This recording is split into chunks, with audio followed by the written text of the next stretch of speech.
कि मुनि व्रत देना और मुनि पर छुड़ाना, वही आचार्य मुनि व्रत देते हैं, शिक्षा दीक्षा देते हैं, और मौका पड़ जाए तो उसी वही आचार्य दीक्षा का त्याग भी कराते हैं। ये है अनेकांत जीवन में। इसके बाद हेमंत जी कोटा से हमारे बीच उपस्थित हैं।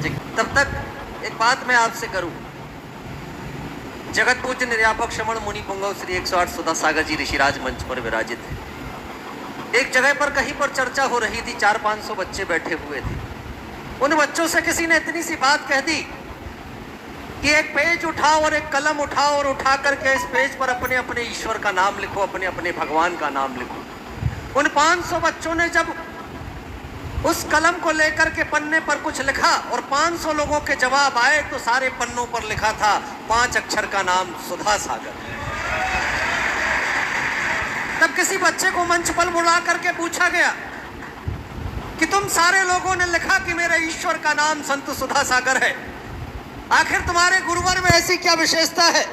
तुम्हारे व्यक्तित्व, तुम्हारे गुरुदेव के व्यक्तित्व की ऊंचाई कितनी है?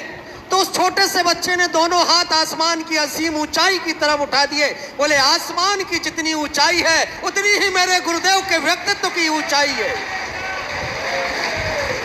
तब जाकर के जब इन गुरुदेव को देखता हूं तो लगा करता है कि ये जो नजरें झुकाए बैठे हैं, जरा इनकी तरफ देख लेना, नजरें झुकी होंगी, क्योंकि जितनी देर समाधान देते हैं उतनी देर आपकी ओर देखते हैं, बाकी ओर तो सिर्फ अपनी आत्मा की ओर देखा करते हैं।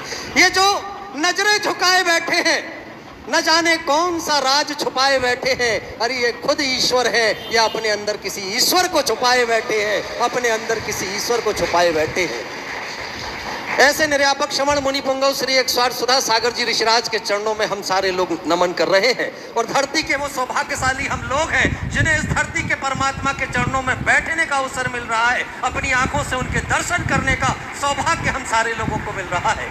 जिज्ञासा समाधान के इस सत्र में मुझे तो लगता है कि जिज्ञासा समाधान का नाम जिज्ञासा समाधान होना ही नहीं था, बस इतना नाम होना था कि समूह शरण से दिव्य ध्वनि मुनि पुंगव सुधा सागर ऋषिराज की, क्योंकि वो कोई ऐसा प्रश्न ही नहीं बना जिस प्रश्न का उत्तर पूज्य श्री के पास ना हो। धरती के लोग ये तलाश रहे हैं कि किसी कोने से ऐसा कोई प्रश्न तो ढूंढ करके ले आए जिस प्रश्न का उत्तर जगत पूज्य के पास ना मिले, लेकिन धरती के सारे लोग निराश लौट रहे हैं। उन्हें मालूम है धरती पर ऐसा कोई प्रश्न पैदा ही नहीं हुआ जिसका समाधान पूज्य श्री के पास ना हो। तो अब मैं